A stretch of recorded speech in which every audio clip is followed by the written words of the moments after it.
이 시간에는 마태복음 강해 131번째 시간으로 누룩을 주의하라라는 주제로 말씀을 배우겠습니다. 본문 말씀은 마태복음 16장 5절에서 12절까지의 내용입니다.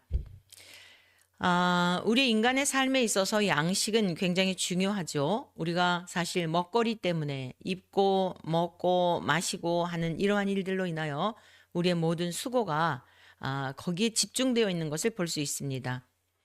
본문의 말씀도 예수님과 제자들이 복음을 전하러 바다 건너편으로 가려는 중에 떡에 관한 말씀을 나누고 있는 것, 이러한 것을 오늘 본문의 말씀을 중심해서 우리가 볼 수 있는데, 과연 이 말씀을 통하여 이 시대를 살아가는 우리들에게 주님께서 하시고자 하시는 말씀의 진의가 무엇인지 깨닫게 되는 은혜가 있기를 바랍니다.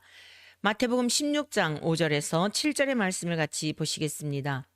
제자들이 건너편으로 갈새 떡 가져가기를 잊었더니 예수께서 이르시되 삼가 바리새인과 사두개인들의 누룩을 주의하라 하시니, 제자들이 서로 논의하여 이르되 우리가 떡을 가져오지 아니하였도다 하거늘.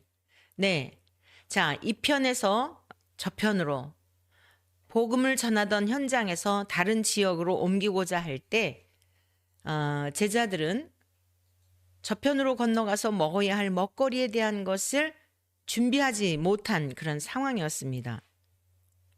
그때 예수님께서 뭐라고 말씀하시냐면 삼가 바리새인과 사두개인의 누룩을 주의하라는 거예요.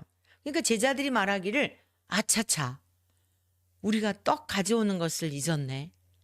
챙겼어야 되는데 라고 이렇게 제자들은 말한 겁니다. 이러한 상황 속에서 예수님께서 말씀하시는 거죠. 예수님의 의도를 전혀 지금 모르는 거예요. 제자들은 육신에 먹을 양식에 대한 이야기를 한 것이지만 예수님이 말씀하신 바리새인과 사두개인들의 누룩을 주의하라고 하는 것은 예수님의 의도는 전혀 달랐던 것이거든요. 그러니까 그들이 주님이 말씀하시는 의도를 깨닫지 못하니까 오월동주라고 할까요? 서로 각각 다른 생각을 하고 있는 것입니다.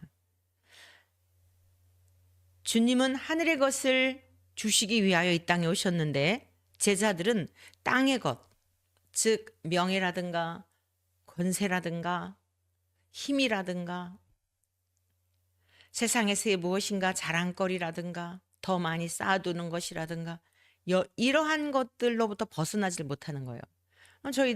여러분들은 이제 의구심을 가질 수 있죠. 어머, 제자들도 그랬어요? 네, 맞습니다.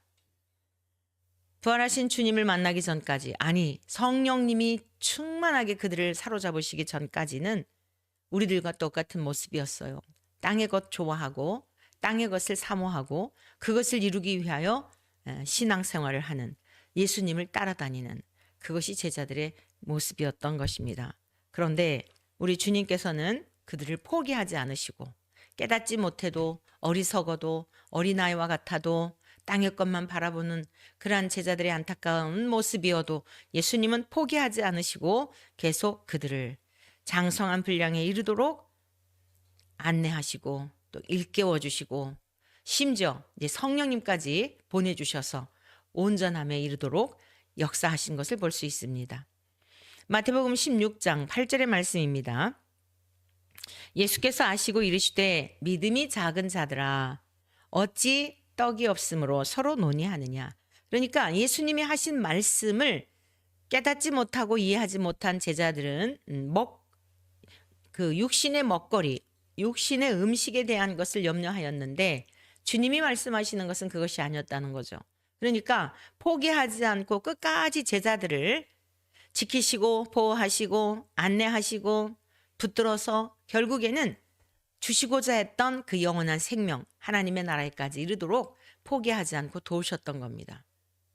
믿음이 작지만 연약하지만 지금의 이 상황 속에서 말귀를 못 알아듣지만 주님은 포기하지 않으신 거예요.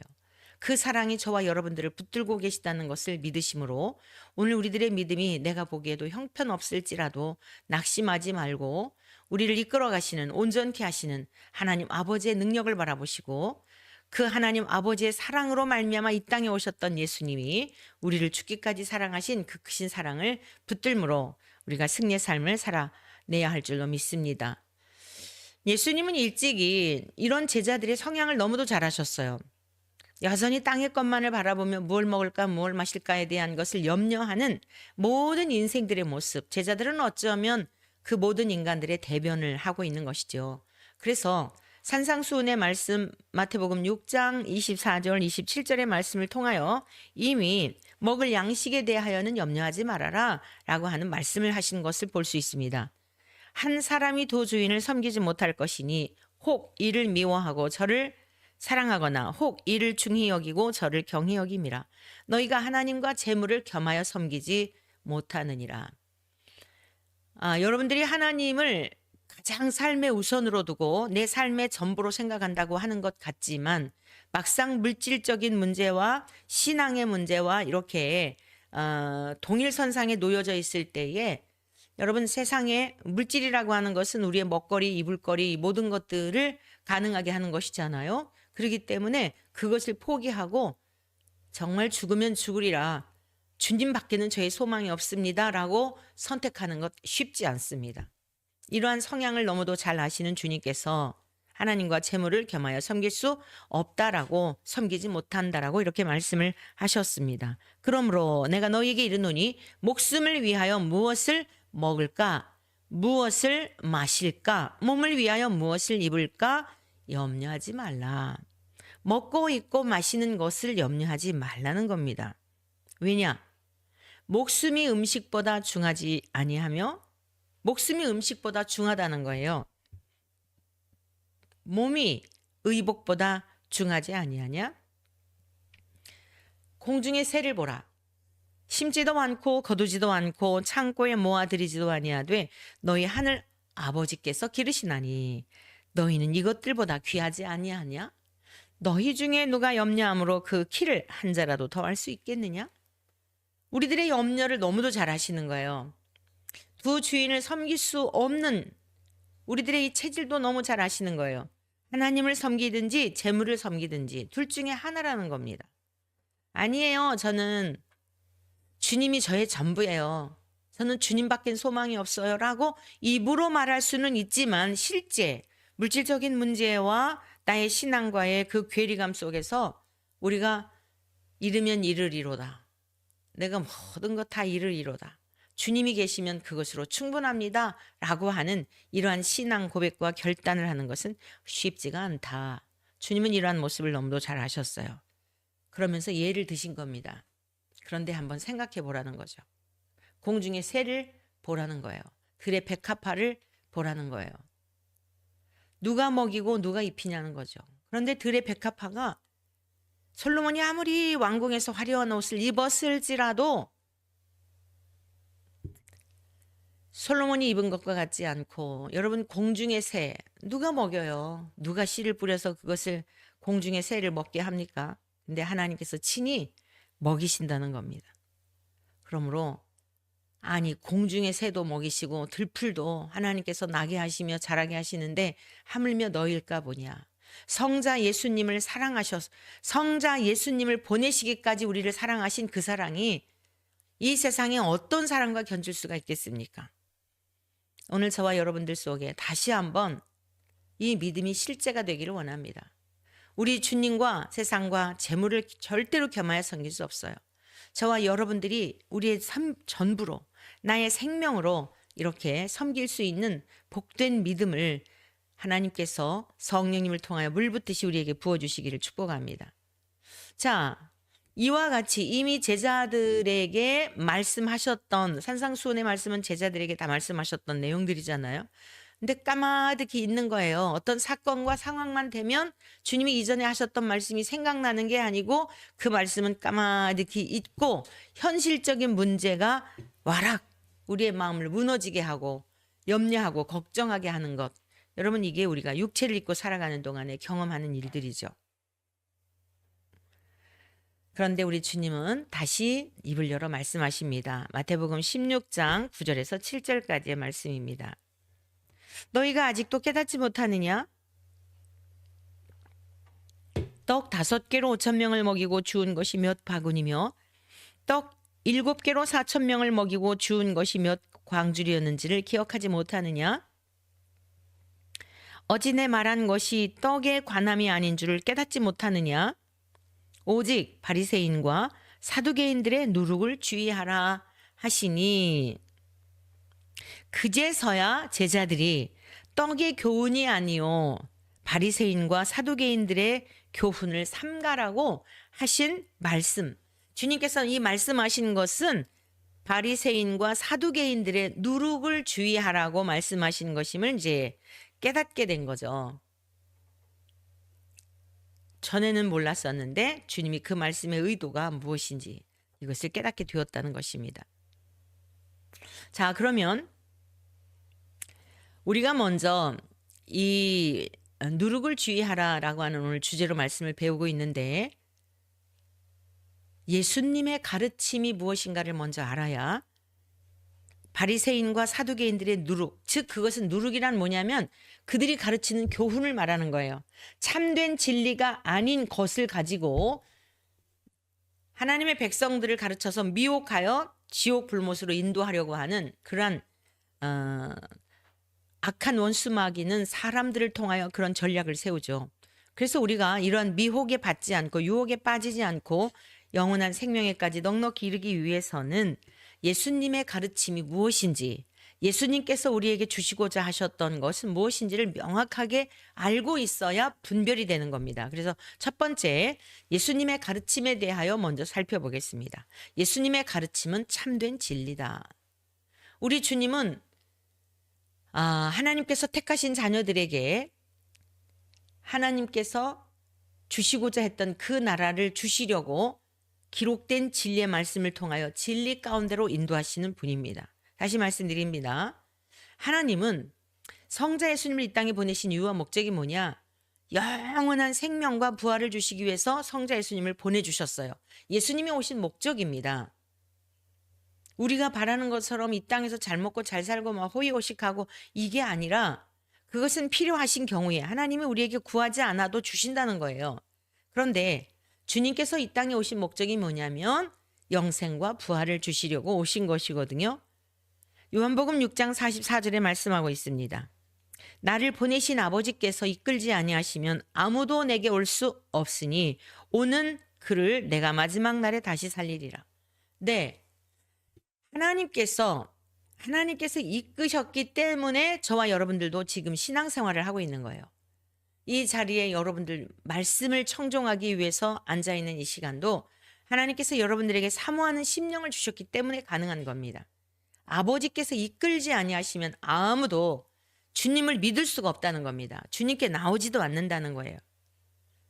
그런데 아버지께서 이끄신 자들, 우리 주님께 나왔던 자들, 오늘 이 시대를 살아가며 우리가 기록된 말씀으로 이것이 하나님의 진리의 말씀인 것을 그대로 믿는 백성들에게 주시는 그 영광이 뭐예요? 마지막 날에 다시 살리는 것이라는 약속의 말씀입니다. 또 예수님이 말씀하셨습니다. 요한복음 6장 48절에서 부터 같이 보시겠습니다. 내가 곧 생명의 떡이니라. 너희 조상들은 광야에서 만나를 먹었어도 죽었거니와 이는 하늘에서 내려오는 떡이니 사람으로 하여금 먹고 죽지 아니하게 하는 것이니라. 나는 하늘에서 내려온 살아있는 떡이니 사람이 이 떡을 먹으면 영생하리라. 내가 줄 떡은 곧 세상의 생명을 위한 내 살이니라 라고 주님이 친히 말씀하셨습니다.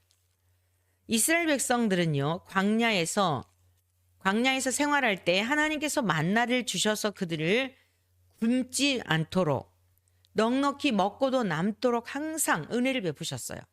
그런데 이스라엘 백성들의 광야 생활을 그냥 어떤 한 민족 가운데 베푸신 은혜로만 생각하시면 안 돼요. 오늘 우리들에게 베푸시는 은혜도 동일합니다.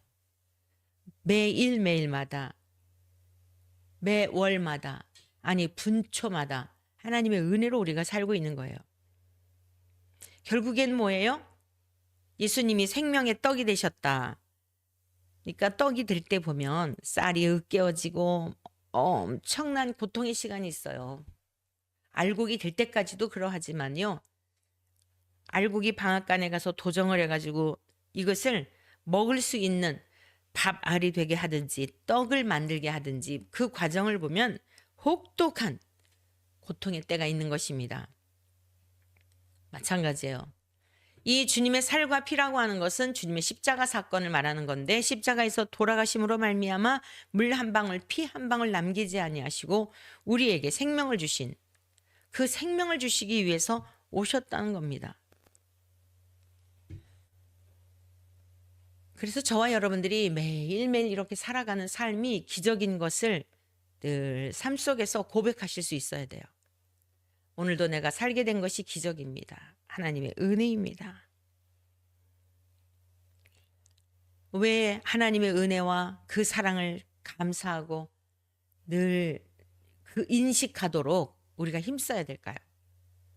이미 예수님의 생명이 우리 안에 있기 때문에 자연 발생적인 거예요. 요한복음 6장 54절 이하의 말씀을 보시겠습니다. 내 살을 먹고 내 피를 마시는 자는 영생을 가졌고 마지막 날에 내가 그를 다시 살리리니 내 살은 참된 양식이요 내 피는 참된 음료로다. 내 살을 먹고 내 피를 마시는 자는 내 안에 거하고 나도 그의 안에 거하나니 살아계신 아버지께서 나를 보내심에 내가 아버지로 말미암아 사는 것 같이 나를 먹는 그 사람도 나로 말미암아 살리라. 자, 십자가에서의 죽으심, 그 십자가에서의 죽으심을 계속 예고하고 있는 건데요. 우리 주님께서 살과 피를 먹고 마셔야 나 영생을 얻는다. 나는 너의 생명의 떡이다. 이게 뭐예요? 예수님의 십자가에서의 그 희생과 고난을 통하여 우리가 생명을 얻게 되고 주님이 내 안에 내가 주님 안에 거하는 이러한 삶을 살게 된다라고 하는 것을 말씀하신 겁니다. 그래서 기독교의 본질, 자, 예수님의 가르침의 목적은 뭐냐? 우리가 영생과 부활을 얻는 것이에요. 참된 진리는 우리를 어디로 인도한다고요? 영생으로 인도해요. 내 속에 있는 불의하고 부패한 것들을 보게 하시고 철저히 하나님 앞에 회개케 하시며 날마다 거듭난 삶을 살도록 이끄십니다. 그리고 부활의 소망 가운데 현재의 삶도 이길 수 있는 힘을 주시는 거예요. 영생과 부활을 주시기 위해서 이 땅에 오셨다고 말씀하셨으며 그 말씀이 믿어지도록 보여주시고 놀라운 기적을 보여주시고 하나님 앞에 순종하심으로 죽기까지 순종하심으로 십자가에서 결국 돌아가시는 그 지경에까지 이르지 않았습니까? 그래서 지금 온 인류가 땅끝까지 이르러 복음이 전파되어 이제 거의 미 전도 종족들에게까지 복음이 들어갔다고 하지 않아요? 하나님의 신실하심, 이 복음이 전파되는 이 능력은 참으로 우리의 이해에 불과합니다. 우리가 안다라고 하는 것은 지극히 조브라운 한 부분들이에요. 그래서 예수님은 철저하게 진리로 말미암아 우리가 영생을 얻도록 죽어도 다시 죽지 아니하는 부활 생명을 주시려고 오셨는데 두 번째 우리가 살펴볼 것은 무엇인가 하면 바리새인의 누룩이에요. 이 바리새인들은요.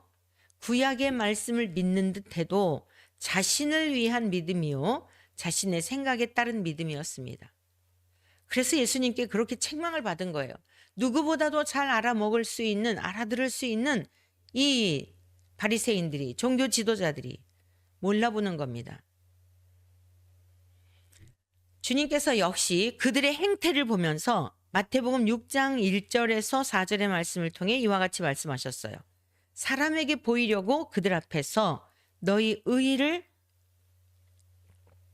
행하지 않도록 주의하라. 그리하지 아니하면 하늘에 계신 너희 아버지께 상을 받지 못하느니라. 그들이 행하는 일은 사람에게 보이기 위한 것이 우선이었습니다. 칭찬을 받아야 되니까요.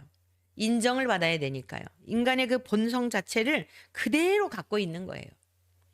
그리고 예수 그리스도께서 영접하셔서 물과 성령으로 회개하고 거듭나기 전까지는 몰라요. 그게 내 문제가 무엇인지 모릅니다.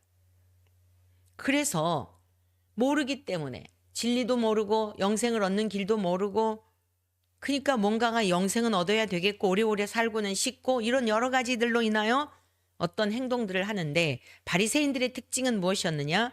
굉장히 위선적이었다는 거예요. 가식적이었다는 것입니다. 하나님의 말씀에 근거한 것 같아도 그들은 자신들을 위한 믿음으로 여기서도 조금 저기서도 조금 필요한 것들을 인용하여서 영혼들을 미혹하는 이러한 사람들, 이게 바리새인의 교훈을 주의하라, 바리새인의 누룩을 주의하라라고 말씀하신 겁니다. 뿐만 아니라 구제할 때에, 그러므로 구제할 때에 외식하는 자가 사람에게서 영광을 받으려고 회당과 거리에서 하는 것 같이 너희 앞에 나팔을 불지 말라. 진실로 너에게 이르노니 그들은 자기 상을 이미 받았느니라. 이 목회자들이 이제 반복적으로 이 사역을 하다가 보면 구태의연하여질 수가 있고 성도들도 그럴 수가 있어요. 근데 우리가 항상 조심해야 될 게 뭐냐면, 구제할 때, 다른 사람에게 무엇인가 도울 때에 오른손이 하는 것을 왼손이 모르게 하라. 불가능하죠. 어떻게 오른손이 하는 걸 왼손이 모르게 하겠어요. 그러니까 은밀한 중에 모시는 하나님께서 갚아주심에 대한 믿음을 가지고 하나님께 나아가라는 거예요. 사람들이 나를 인정해 주지 않으면 그 일 하다가도 이 마음이 어려워질 수 있어요. 그러나 여러분, 주님을 바라보며 행하는 그러한 구제, 은밀하게 하는 것을 오히려 기뻐합니다. 왜 그럴까요? 칭찬받는 것은 너희 아버지께서 이미 이 땅에서 다 그 칭찬받고 박수갈채하고 하면 상을 다 받았다는 거예요. 하나님께 받을 게 없다는 것입니다. 그러므로 구제할 때, 내가 구제할 때에 은밀하게 하라. 은밀한 중에 보시는 너희 아버지께서 갚으시리라. 이렇게 말씀하신 겁니다. 사두개인들의 누룩을 주의하라는 말씀은 그들이 가르치는 가르침, 이런 것을 주의하고 그들의 가르침에 미혹당하지 말 것을 말씀하신 거예요. 우리는 구약의 말씀만 믿는 종교가 아닙니다. 구약의 예언이 신약에서 성취가 되어 말씀이 육신이 되어 이 땅에 오신 우리 주님을 만난 자들에 의하여, 목격자들에 의하여 기록한 것이 사복음서이죠. 뒷부분으로 가면서는 이제 주님을 만나서 주님과 함께 하셨던 성령님을 의지하여 살아내었더니 어떤 일들이 일어났는지에 대한 기록들이지 않겠습니까? 자, 바리새인들과 사두개인들, 굉장히 주님의 가시는 그 길목에서 책 잡으려 하고 넘어지게 하려 하고 악한 일들을 많이 행했었습니다. 그러면 우리가 바리새인들의 누룩을 살펴보았는데, 거짓과 위선과 사람들에게 보이기 위한, 그래서 어떤 선행이나 율법을 지킴이나 이런 것으로 구원받을 것으로 착각하는 사람들, 이게 바리새인들의 믿음이에요. 사두개인의 누룩, 사두개인들의 그 교훈이나 가르침 무엇이었는가? 이들은요, 성경의 말씀을 믿지 않습니다. 부분적으로 믿죠. 자기들이 편한 대로. 다 대부분 말씀, 우리를 바른 길로 가게 하는 말씀인데 얼마나 불편하겠습니까? 뱉어버리는 거예요. 특별히 이 사두개인들은요, 죽음 후의 부활을 믿지 않습니다. 천사의 존재도 믿지 않아요. 오히려 이 사두개파 사람들은 정치적이고 세속화되어 있는 이 땅에서의 부귀영화에 관심을 가진 자들입니다. 이게 사두개인들의 특징이에요. 바리새인들하고는 조금 달라요. 그러니까 철저하게 종교적이고 세속화되어서 종교의 이름을 가지고 하나님을 믿는 것 같지만 그들은 철저하게 자기의 육신의 정욕, 안목의 정욕, 이생의 자랑, 이 세상에 관심을 갖고 주님 앞에 나와서 이렇게 변론을 하고자 용감무쌍하게 그러했던 것입니다. 주님께서는 제자들에게 이와 같은 가르침에 속지 말라고 경고하셨어요. 예수님 당시에 바리새인이라든가 사두개인이라든가 이러한 사람들의 그 교훈, 가르침을 통하여 누룩과 같이 번져갔다고 한다면, 이렇게 미혹하는 자들이 많았다고 한다면 이 시대를 살아가는 우리들에게 있어서 미혹하는 일이 없을까요? 별의별 사람들이 다 미혹을 합니다. 요즘은 뭐 사주를 본다든가 점을 본다든가 무당들이 아주 득세를 하고, 여러분 유튜브를 보면은요, 온갖 그 점 보는 사람들이 영상을 올려가지고 조회수도 상당해요. 그래가지고서는 뭐 또 사주라고 하는 것은 그 사람이 와가지고 난 날과 시 이런 것들을 얘기하면서 그 지금 직접 이렇게 해야 되는 거 아니에요? 근데 뭐 전혀 예를 들어서 대통령의 사주가 어떻다, 김건희 여사의 사주가 어떻다, 심지어 요즘은요 전한길 씨, 그 일타 강사 아주 유명한 한국사 강사인 전한길 씨의 사주가 어떻다. 열어보지는 않았지만 그렇게 사람들을 미혹하는 거예요. 지금 이 시대는 바리새인과 사두개파 사람들과 같이 미혹하는 일들이 굉장히 많습니다. 특별히 지금 이 시대에 경계해야 될 이러한 잘못된 사상들이 무엇인가? 바리새인의 누룩과 같은 그러한 교훈들이 무엇인가 하면 인본주의의 바탕을 둔 자유주의 신학 사상입니다. 이들은 마치 사두개인들이 그러하듯이 하나님의 말씀을 절대 진리로 안 믿습니다. 차별금지법을 통과해야 한다. 빨리 통과시켜야 한다. 여러분, 일반인들은 그럴 수 있어요. 일반인들은 그냥 차별을 금한다. 차별하면 안 된다. 그렇잖아요. 그렇지. 누구라도 차별을 받으면 안 되지. 모두는 인권이 있는데. 그럴싸하지 않습니까? 그런데 그 안에 딱 한 가지. 이미 우리나라에는 많은 차별을 하면 안 된다라고 하는 수십 가지의 그런 법들이 다 제정이 되어 있어요. 구태여 차별금지법에 대한 것을 제정할 이유가 없습니다. 그런데 그 차별금지법을 제정하는데 먼저 앞장서서 선동하고 그것을 아주 뭐 성경적인 것처럼 목사들이, 신학자들이 앞장서서 그런단 말이에요. 지금 우리 대한민국이 상당히 혼탁한 이런 지경에 이르렀잖아요. 대통령을 탄핵해야 한다라고 하는 것도 지금의 일이 아니었어요. 이러한 문제 계엄령이 선포되기 전부터 대통령이 취임하고 얼마 있지 않아서부터 목사들이 앞장서서 신학자들도 같이 합세를 해가지고 아니죠. 사실은 신학자들이 더 선동하는 거예요. 앞에서 드러나지 않고 뒤에서 다 목회자들과 네트워크를 형성을 해가지고 그리고서는 다수도 아닙니다. 그 감신의 경우에도 여러 동아리가 있는데요. 아주 소수예요. 사실은 활동도 별로 없습니다.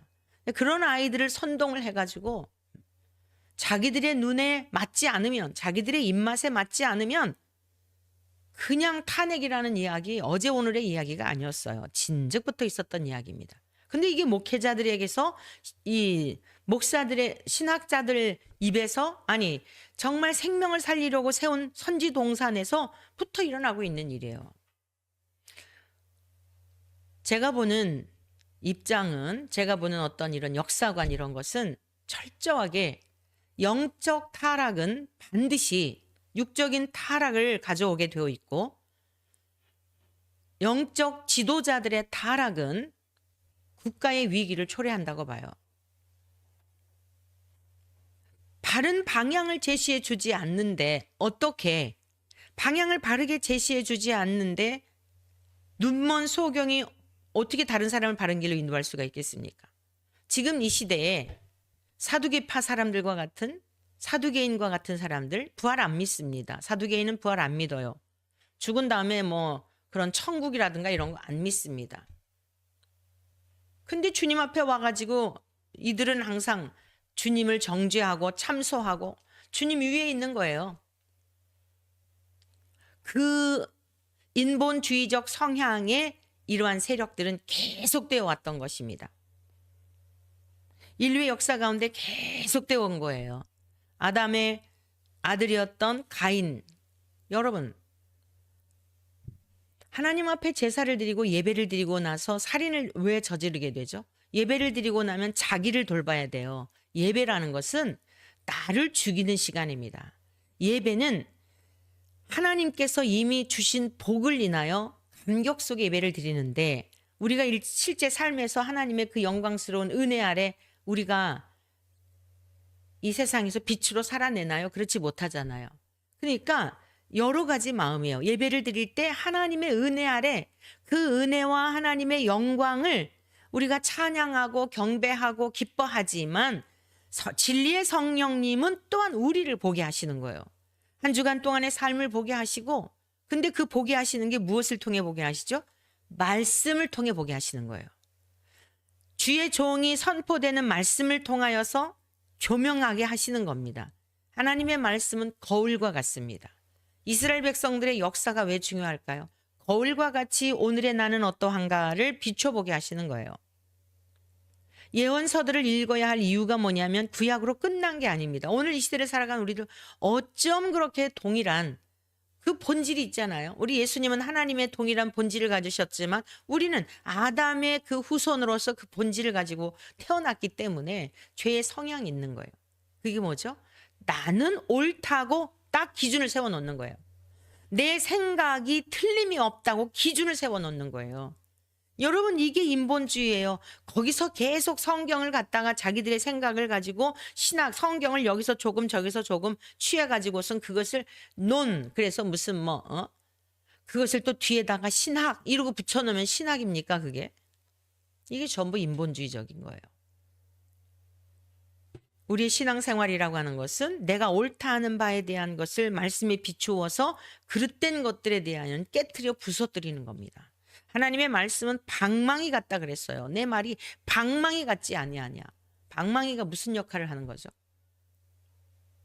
깨트려 부서뜨리는 역할을 하는 거예요.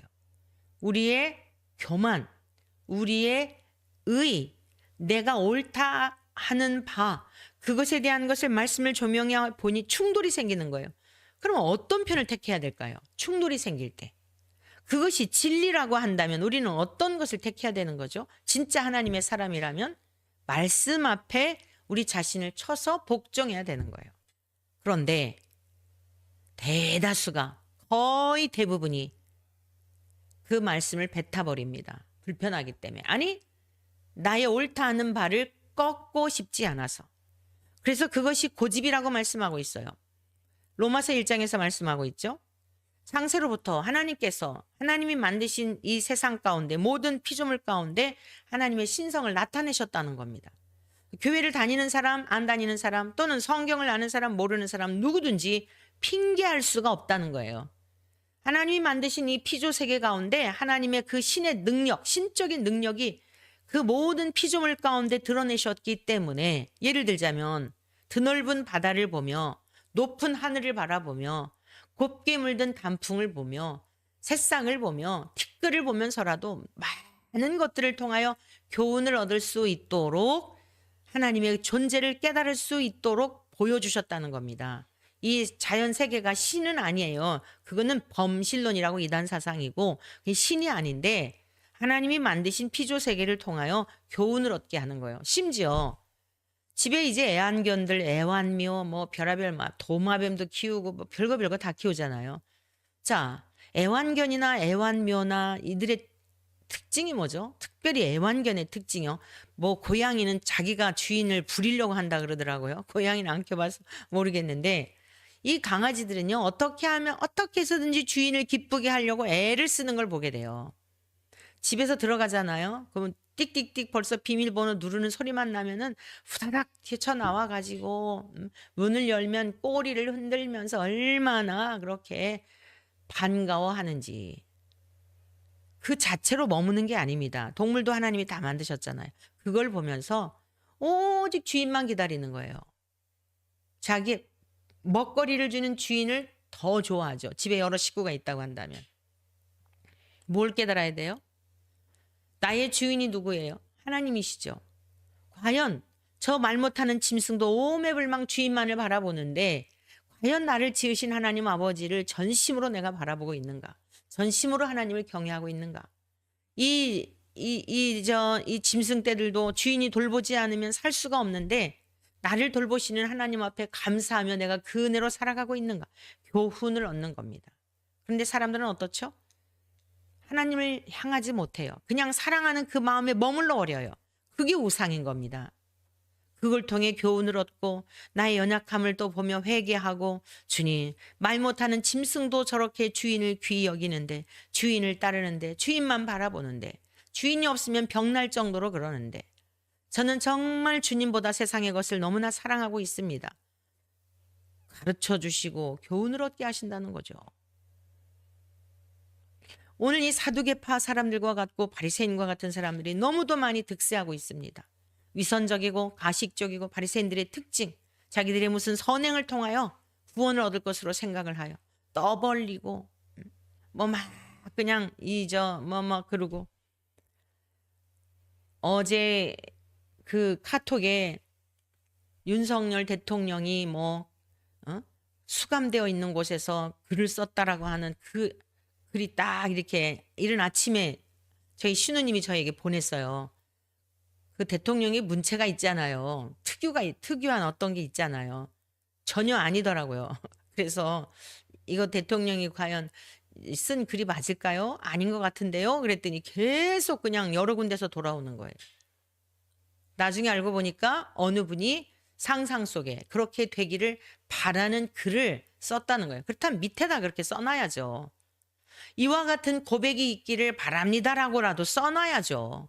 그거 다 미혹하는 거예요. 저는 정말 아쉬웠던 게 뭐냐면 대통령께서 성경책을 어느 목사님에게 사달라고 그랬대잖아요.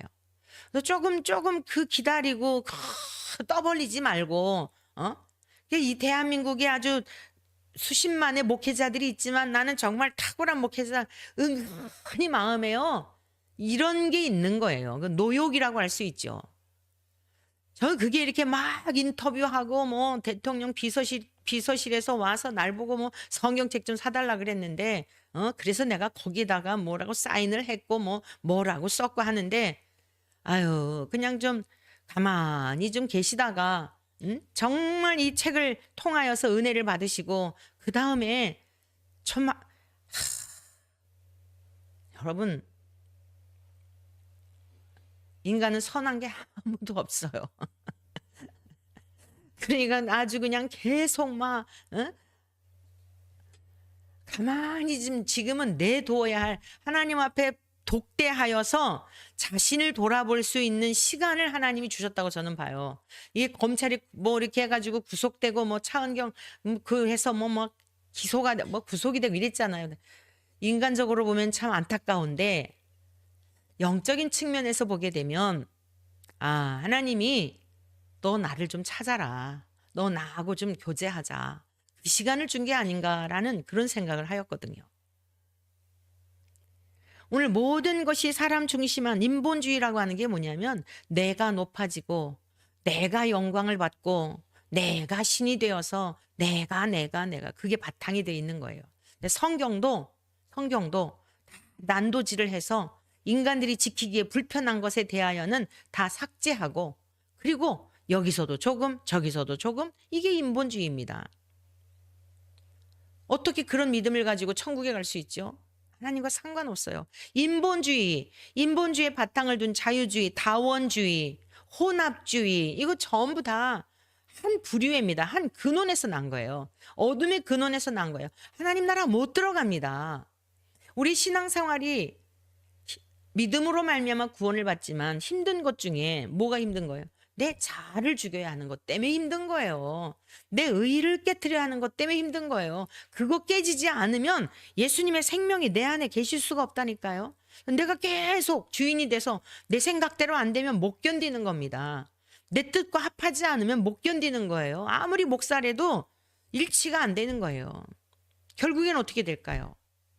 우리가 주님의 몸이고 지체인데